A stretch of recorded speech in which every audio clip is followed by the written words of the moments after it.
है तेरी कविता, गाती है सन्ना तेरी सृष्टि है तेरी कविता, गाती है सन्ना तेरी। जय मसीह की, प्रेज द लॉर्ड। उस खुदावंद यीशु मसीह के उस पवित्र नाम का धन्यवाद करना चाहता हूं जिस नाम में शांति है, जिस नाम में उद्धार है और जो नाम सब नामों में श्रेष्ठ है। मैं प्रभु का धन्यवाद करना चाहता हूं कि आज एक बार फिर से उसने इस उत्पत्ति की किताब की जो यात्रा हम लोगों ने शुरू की है, उसके पड़ाव में हम आगे बढ़ रहे हैं। उत्पत्ति की किताब उसका 11वां अध्याय, उत्पत्ति की किताब पुराने नियम की पहली किताब, उत्पत्ति की किताब उसका 11वां अध्याय, जेनेसिस चैप्टर 11। अभी आपके सामने यह अध्याय पढ़ा गया, आपने भी घर पर अध्ययन किया होगा। और जैसा इस अध्याय के शुरुआत में जल प्रलय के बाद जनसंख्या बढ़ने लगी, लोग मनुष्य पृथ्वी पर बढ़ने लगे और बुराई मनुष्य के हृदय में फिर से शुरू हो गई, क्योंकि जो कुछ उसके मन में होता है, ये परमेश्वर ने कहा, जो कुछ बुराई सिखानी नहीं पड़ती, बुराई के लिए स्कूल कॉलेजेस नहीं होते, बुराई के लिए ट्यूशन नहीं लगाया जाता, बुराई के लिए कोई किताबें नहीं पढ़नी होती हैं, अच्छाई के लिए किताबें पढ़नी होती, अच्छाई के लिए आपको मेहनत करनी पड़ती। परमेश्वर ने कहा कि मनुष्य के मन में जो कुछ उत्पन्न होता है वो बुरा ही उत्पन्न होता है, और इसीलिए हमें जरूरत है खुदा के वचन की, ताकि उस बुराई को हम भलाई से जीते, हम उस बुराई को इस तरीके से अपनी जिंदगी से हटा दें, उसके कलाम के द्वारा। और यह कैसे संभव है? केवल उसके वचन के द्वारा, उसके नाम के द्वारा। मैंने कहा ना, आपके बस की बात है ही नहीं। बुराई पर काबिज पाना केवल आप उसकी सामर्थ्य से कर सकते हैं। और इसीलिए यीशु मसीह ने जाने के पहले अपने चेलों से कहा कि यरूशलेम में ठहरे रहना, जो बुराइयां तुम में अभी तक थी वो उस सामर्थ्य के द्वारा काबिज में आ सकती हैं, उस पर काबू पाया जा सकता है। वो पतरस जो डरपोक था, वो पतरस जो इनकार करने वाला था, जो पतरस अविश्वासी था, सामर्थ्य मिलने के बाद वही पतरस बदल गया। उस बुराई पर उसने उस सामर्थ्य के द्वारा काबू पा लिया। और मित्रों, मैं आपसे निवेदन करना चाहता हूं कि आपकी बुराई सिर्फ परमेश्वर के वचन के द्वारा काबू में आएगी। आपको जो करना है कर लीजिए, आपको जो हिकमत लगानी है कर लीजिए, लगा लीजिए, लेकिन जब तक खुदा का कलाम आपके साथ आपके पथ प्रदर्शन नहीं करेगा, तेरा वचन मेरे पांव के लिए दीपक और मेरे पथ के लिए उजाला है। प्रभु, यह अंधेरा मैं कैसे दूर करूंगा? अरे एक छोटी सी लाइट ही तो लेकर के मैं चल सकता हूं, पूरे दुनिया का अंधेरा, जो पूरे रास्ते में अंधेरा है। आई नीड योर लाइट, मुझे तेरे प्रकाश की जरूरत है। और आज मैं आपको उत्साहित करना चाहता हूं कि परमेश्वर का वचन अपने हृदय से कभी दूर मत होने दीजिएगा। और कैसे आएगा हृदय में? जब तक आप सुनेंगे नहीं तब तक। That's why you need to be in the church, that's why you need to hear the word of God. इसीलिए आपको परमेश्वर का वचन सुनना है, क्योंकि सुनने से ही विश्वास उत्पन्न होगा, सुनने से ही परमेश्वर का वचन आपके हृदय के अंदर रखा जाएगा, छोड़ा जाएगा। जैसा दाऊद ने कहा, मैंने तेरे वचन को अपने हृदय में रख छोड़ा है ताकि तेरे विरुद्ध पाप ना करूं। कैसे? उसने क्या ऑपरेशन कराया था? सर्जरी करा करके वचन को अपने हृदय में नहीं मित्रों। आपको सर्जरी और ऑपरेशन करा करके इस परमेश्वर के वचन को अपने हृदय में नहीं रखना है। ये जब आप सुनते हैं ना, जब कान से सुनते हैं, तो वो आपके हृदय में रखा जाता है, आपके हृदय में छोड़ा जाता है। और इसलिए मैं बार बार आपको निवेदन करता हूं, निर्देशित करता हूं, आपको रिक्वेस्ट करता हूं कि मित्रों, परमेश्वर के कलाम को कभी कम मत जानिएगा। यह कलाम आपको अंधेरे में चलने की ताकत होगी। एक कार जब आप चलाते हैं और रात में खास करके, तो आप मेक श्योर करते हैं कि उसकी लाइट जले, उसके बल्ब फ्यूज ना हो। और आज हम अपनी जिंदगियों में भागे दौड़े चले जा रहे हैं। आपको पता है आपकी गाड़ी में, आपके जीवन की गाड़ी में लाइट है कि नहीं, हेडलाइट जल रही है कि नहीं जल रही है, कहीं से उसको पावर मिल रहा है कि नहीं मिल रहा है। बल्ब ऐसे नहीं जलते, बराबर उनको पावर मिलता है, डायनेमो से पावर मिलता है, बैटरी से पावर मिलता है। और परमेश्वर का वचन वो डायनेमो है। डायनेमो वो वर्ड है जिससे लगातारता, जिसके निरंतरता बनी रहती है। काहे की? सामर्थ की, पवित्र आत्मा के सामर्थ की। और पहले हमने भाग में देखा उत्पत्ति का 11वां अध्याय, किस तरीके से मनुष्य बढ़ने लगे। शिनार नाम का एक देश था, मैदानी इलाका था, कोई बहुत मेहनत नहीं करनी थी, वो बस गए। और बसने के बाद उनके मन में विचार शुरू हुआ, और मनुष्य का विचार हमेशा परमेश्वर के विचार से विरुद्ध। मेरी सोच तुम्हारी सोच नहीं है, परमेश्वर ने कहा, क्योंकि हम तो हमेशा उल्टा ही सोचते। जो परमेश्वर ने कहा उसके खिलाफ ही सोचते। हमें इब्लीस का मार्ग, शैतान का मार्ग ज्यादा सरल दिखाई देता है बनिस्बत परमेश्वर के मार्ग के। हमें परमेश्वर की मोहब्बत कम दिखाई देती है संसार की मोहब्बत के आगे। यह संसार जो रोज धोखा देता है, जो रोज हमको तंग करता है, जो रोज हम पर लाठियां बरसाता है, जो रोज हमें मारता पीटता कूटता है, जो रोज रोग और बीमारियां देता है, जो रोज चिंताएं देता है, जो रोज झगड़े और लड़ाइयां देता है, यह प्यार ज्यादा मोहब्बत, यह संसार ज्यादा मोहब्बती दिखाई देता है बनिस्बत परमेश्वर की मोहब्बत के। काश कि आपको एक बार परमेश्वर की मोहब्बत का स्वाद मिल जाता ना मित्रों, तो फिर यह संसार की मोहब्बत आपके लिए धूल और कूड़ा और निरर्थक हो जाती। जैसे पौलुस ने कहा, मैं सारा ज्ञान जानता हूं, मैं ये हूं, मैं वो हूं, लेकिन इन सबको परमेश्वर के लिए, उस प्रभु के पुनरुत्थान की सामर्थ को जानने के लिए मैं कूड़ा समझता हूं। जैसा मैंने कहा कि मनुष्य के मन में विचार उत्पन्न हुआ कि अब आकाश से बातें की जाए। अभी तक आकाश बातें करता था, अब आकाश से बातें की जाए, और उसके लिए गुम्मद बनाने की एक योजना बनाई गई अपने हाथों से। अब हम लोग क्या कर लें, उद्धार हमको कैसे मिल जाए, यहां नहा ले, वहां धो ले, यहां चढ़ा दे, वहां चढ़ा दे, अपना कुछ ना कुछ करके इंसान यहां से आसमान पहुंचा चाहता। इसी को रिलीजन बोलते, धर्म बोलते। आज धर्म के नाम पर लोग बवाल मचाए हुए, कोई जिहाद कर रहा है, कोई मारपीट कर रहा है, कोई कुछ कर रहा है। धर्म कैसे बचा लिया जाए? मगर याद रखिएगा, मसीही धर्म नहीं, मसीही धार्मिकता का नाम है। पर यीशु मसीह की धार्मिकता, मैंने बार बार इस पर जोर दिया है कि Christianity is not about A religion, it's about the righteousness of Jesus Christ.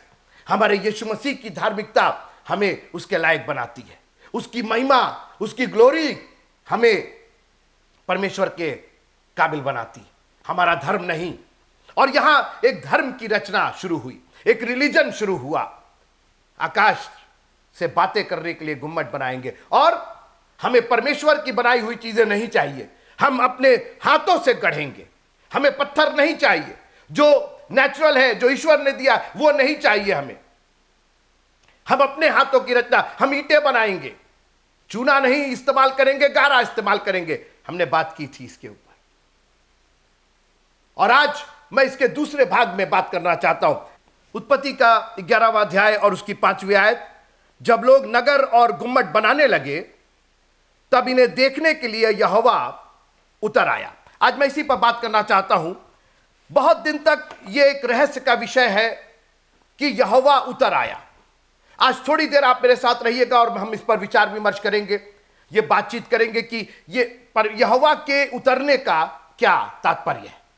देखिए, बागे अदन से पहले परमेश्वर का आत्मा कहीं उतरता नहीं था, कहीं चढ़ता नहीं था।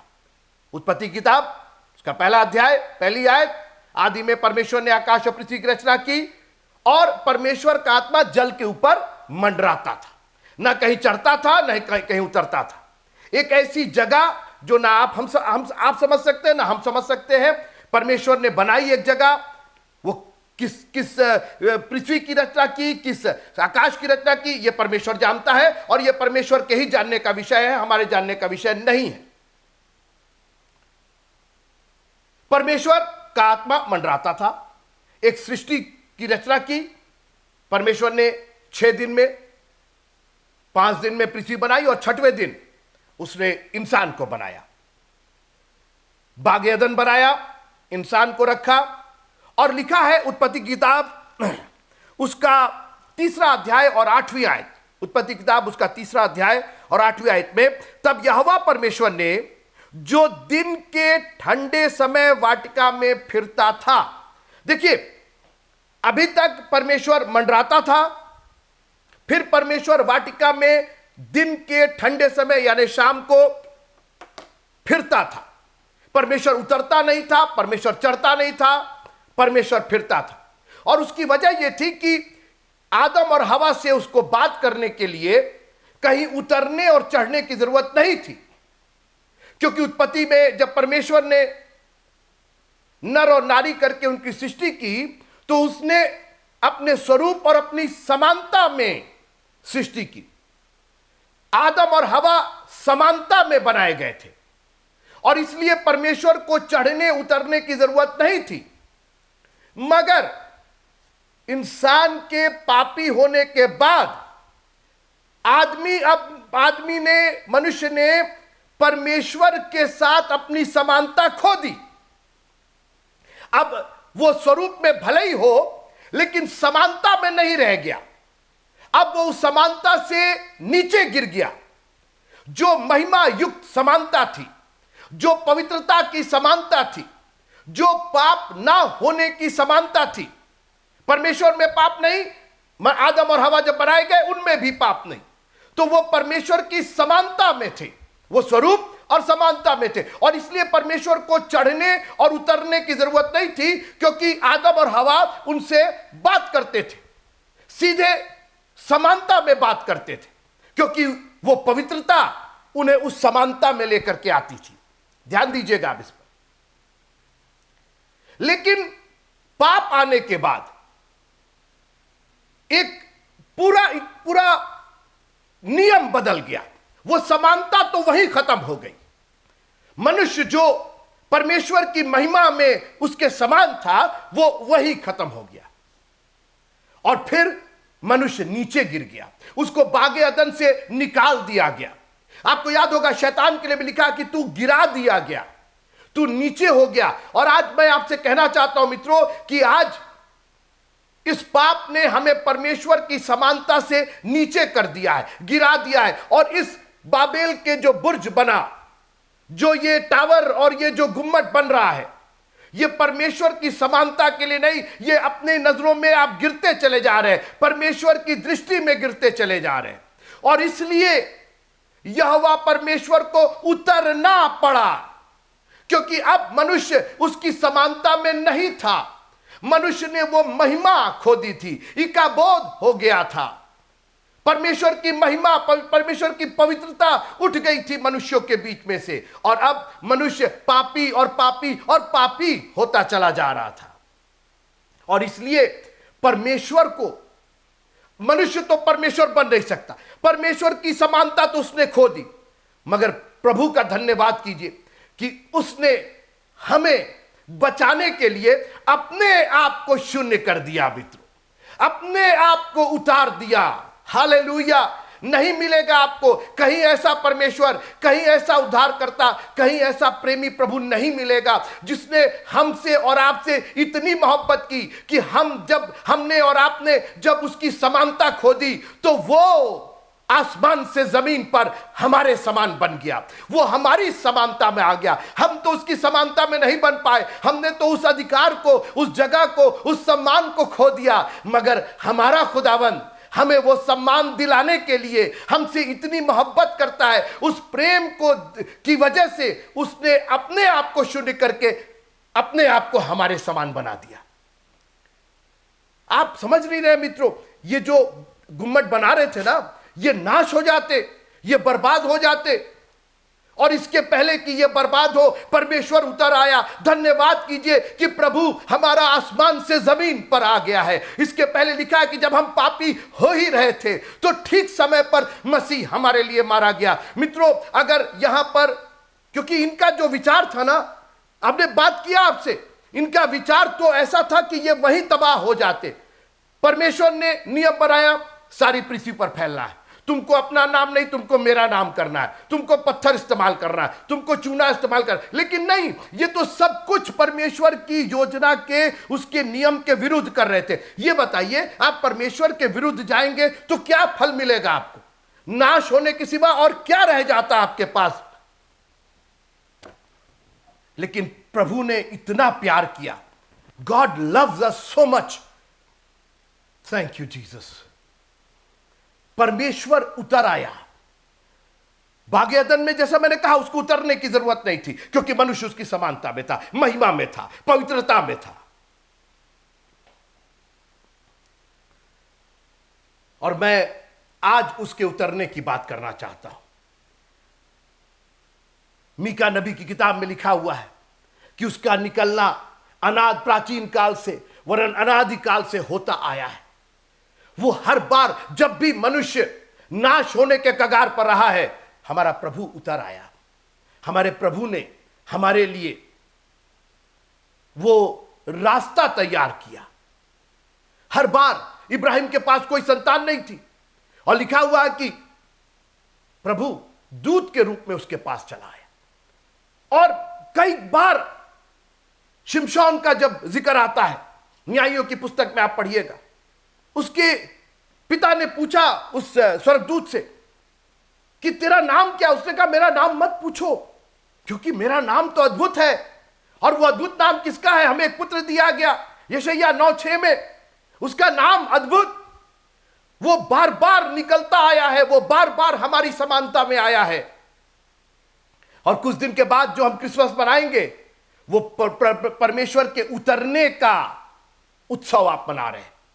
और क्या हुआ? पर ये नाश होने जा रहे थे, गुम्मट बना करके ये अपनी ही तबाही करने जा रहे थे। परमेश्वर उतर आया। और जैसे मैंने बार बार कहा कि वो आपको कई बार लगता है अरे ये तो श्राप हो गया, अरे ये तो परमेश्वर ने हमें श्राप दिया, लेकिन अभी भी उसका अनुग्रह, उसका प्यार इतना है मित्रों कि इस नाश होने की दशा में भी उसने हमें एक एक्सेस दिया है, हमें एक एग्जिट दिया है, हमें एक निकलने का रास्ता दिया है। क्योंकि परमेश्वर ने जगत से ऐसा प्रेम किया कि उसने अपना एक लौता पुत्र दे दिया, ताकि जो कोई विश्वास करे, अब देखिए, ताकि जो कोई विश्वास करे, एक रास्ता बना दिया उसने कि अगर विश्वास करोगे तो बच जाओगे। विश्वास करे, वो नाश ना हो परंतु अनंत जीवन पाए। यानी नाश तो रखा ही हुआ है हमारे लिए, लेकिन हमारे प्रभु के प्यार ने हमारे लिए एक एक्सेस दिया है, एक रास्ता, एक बचने का उपाय दिया है। और उसने अपने इकलौते पुत्र को भेज दिया और कहा विश्वास करोगे तो बच जाओगे। नाश अपनी जगह है, नाश जो जिसको होना है वो हो जाए। अगर तुम विश्वास करोगे, you are out, you can be exit, तुम निकल सकते हो, तुम बाहर निकल सकते हो। उस नाश होने की दशा से तुम निकल करके अनंत जीवन की दशा में आ सकते हो। और यहां पर इसी 11वें अध्याय के उत्पत्ति के परमेश्वर ने इतनी बड़ी दया की मित्रों। एक ही बोली थी, एक ही भाषा थी, और वही चीज उनके लिए जंजाल बनी जा रही थी। सब लोग एक ही विचार करके कि हम लोग को अपना नाम करना है, गुम्मट बनाना है, आकाश से बातें करना है। परमेश्वर ने उतर करके एक बहुत बड़ी आशीष उनको दी। कहा भैया हमने जो नियम बनाए हैं उसके विरुद्ध जाओगे तो हमारा नियम तुमको बर्बाद कर देगा, हमारे नियम के विरुद्ध जाना बर्बाद कर देगा। Don't do that. मैंने नियम बनाया है, फैलना है तुमको। मैंने नियम बनाया है कि मेरा ही नाम सबसे सर्वश्रेष्ठ है, तुम्हारा नाम नहीं। तुम्हारे हाथों के काम पर हमको विश्वास नहीं है। मैंने अपनी जान दी है तुम्हारे लिए, मैंने उद्धार का रास्ता खोला है। तुम कौन से उद्धार के रास्ते की बात कर रहे हो? तुम कौन से मार्ग बनाए जा रहे हो? तुम कौन से उपाय और तुम कौन सी प्रक्रिया कर रहे हो अपने उद्धार के लिए? रास्ता तो मैंने खोला है। और जानते हैं, थैंक यू जीसस। सुनिए, मैं पढ़ना चाहता हूं। जब लोग नगर और गुम्मट बनाने लगे तब इन्हें देखने के लिए यहोवा उतर आया।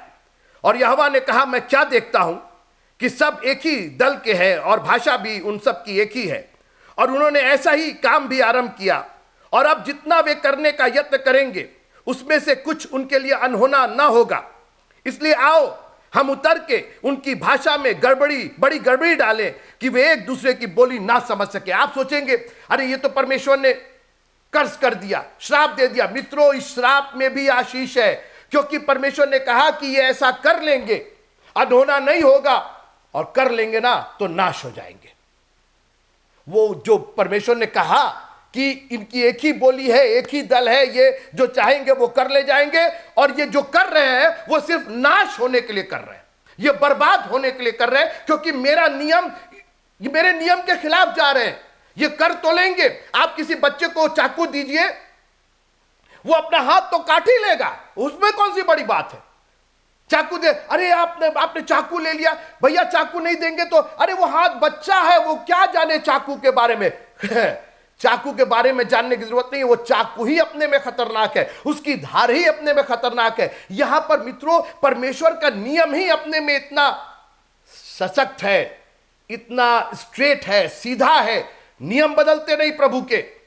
और प्रभु ने कहा सारी पृथ्वी पर भरना है। हमने स्टोन दिया है तुमको, पत्थर दिए हैं, चूना दिया है, हमने अपनी धार्मिकता दी है तुमको। अपनी धार्मिकता मत करो, तुम बर्बाद हो जाओगे। और आज आधे से ज्यादा दुनिया इस अपने बनाए हुए उपाय से बर्बाद हुई जा रही है। लेकिन परमेश्वर ने बड़ी दया करके हमारी भाषा को बदल दिया। प्रभु का धन्यवाद हो कि इस बदली हुई भाषा ने उस समय के मानव समाज को बचा लिया। नहीं तो एक एक जन परमेश्वर के क्रोध का शिकार होता, एक एक जन मारा जाता मित्रों। लेकिन उस गड़बड़ी ने, जो परमेश्वर ने अलग अलग भाषाएं, विभिन्न भाषाएं बनाई, हुआ क्या? परमेश्वर का नियम लागू हो गया। लिखा है, सुनिए, इस प्रकार यहोवा ने उनको वहां से सारी पृथ्वी के ऊपर फैला दिया। मित्रों, यही तो परमेश्वर चाहता था। शुरू से तो हम यही देख रहे, वो बार बार करा, फैलो फैलो फैलो। यीशु मसीह ने आके कहा जाओ और सारे जगत, सारे लोगों को प्रचार करो, सारी जातियों को चेला बनाओ।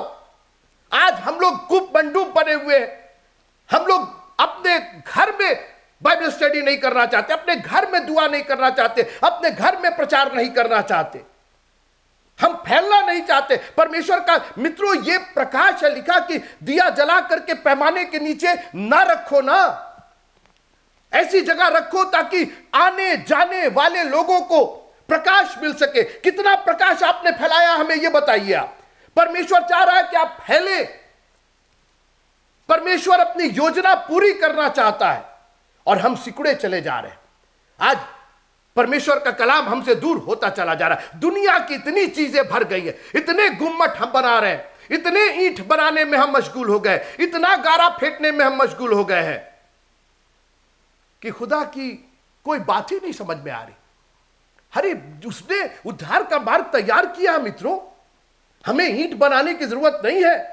The stone is already there, the lime is already there. आपको गारा फेंकने की जरूरत नहीं, इतनी मेहनत करने की जरूरत नहीं है। यहोवा मेरा चरवाहा है, मुझे कुछ घटी नहीं होगी। आज हमारे पद क्या है? आज मैं तो फलानी नौकरी करता हूं, मुझे किसी बात की चिंता नहीं। मैं तो फलाने जगह बिजनेस करता हूं, मुझे किसी। दाऊद ने कहा आप अपने बिजनेस अपने पास रखिए, नौकरी अपने पास रखिए, मेरा चरवाहा तो परमेश्वर है और मुझे कुछ घटी ना होगी।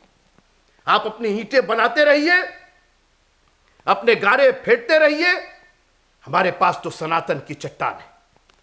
और आज मैं आपको चैलेंज करना चाहता हूं, ये कब तक ईंटें आप बनाते रहेंगे, कब तक मशगूल रहेंगे?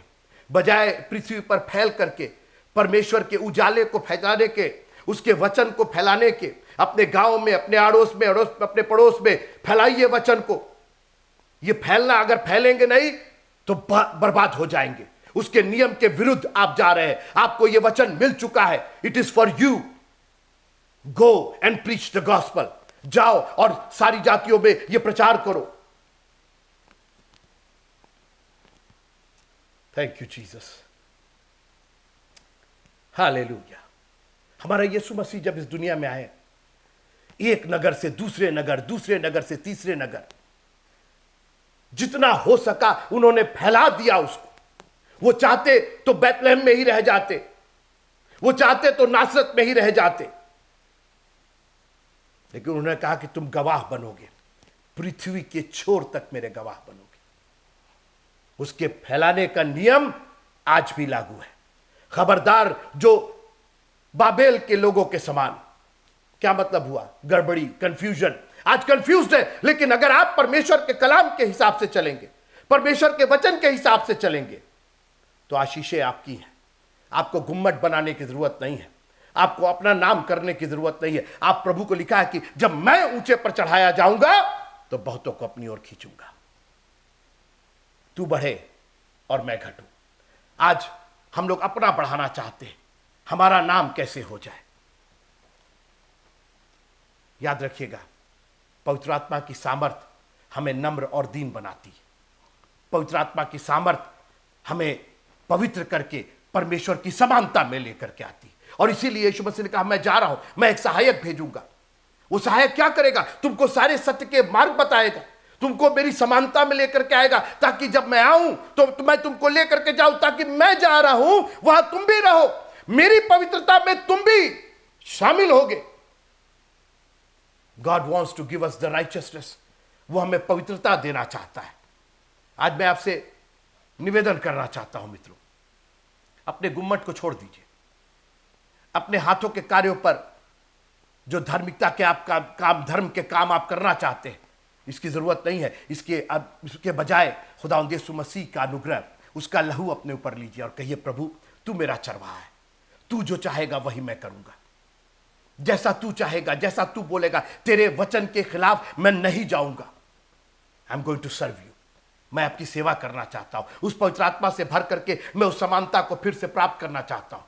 मित्रों, यहोवा परमेश्वर जमीन पर उतर आया।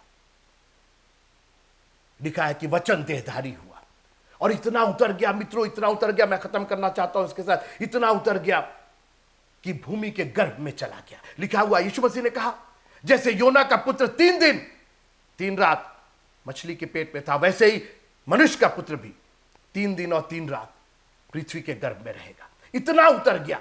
जानते हैं क्यों? ताकि हमें अपनी समानता में खींच सके। कैसा प्यारा प्रभु है, ताकि जो कोई उस पर विश्वास करे वो नाश ना हो। आज एक एग्जिट है, एक भागने का रास्ता है, एक बचने की जगह है मित्रों। कहां? ईर्ष्या, द्वेष, घमंड में। ये घमंड हमें बर्बाद कर देगा। बाबेल के लोगों को, शिनार देश के लोगों को घमंड बर्बाद किए दे रहा था। हम अपना नाम करेंगे। याद रखिएगा, जिसमें भी घमंड है उसमें परमेश्वर का आत्मा नहीं है। अगर कोई अपना नाम चाहता, अरे मेरा नाम नहीं आया, मेरा नाम नहीं लिखा, मेरा नाम नहीं पुकारा गया, जरूरत नहीं है। प्रभु का नाम हो रहा है ना, उसका नाम ऊंचा हो रहा है ना, इतना काफी हमारे। इट विल ब्लेस यू, बहुत आशीष देगा। प्रभु ने अपने उस गड़बड़ी, भाषा की गड़बड़ी में भी मनुष्यों को बचा लिया। कैसा प्यारा प्रभु है, ताकि कोई नाश ना हो परंतु अनंत जीवन पाए। इस कहानी को एक बार फिर से पढ़िएगा, इसकी महत्वता को फिर से देखिएगा। ये सिर्फ एक घटना नहीं हुई, लेकिन परमेश्वर का मानव जाति को बचाने का एक खूबसूरत उपाय था। प्रभु आप सबको बहुत बहुत बहुत बहुत बहुत बहुत आशीषों से नवाजे। जय मसीह।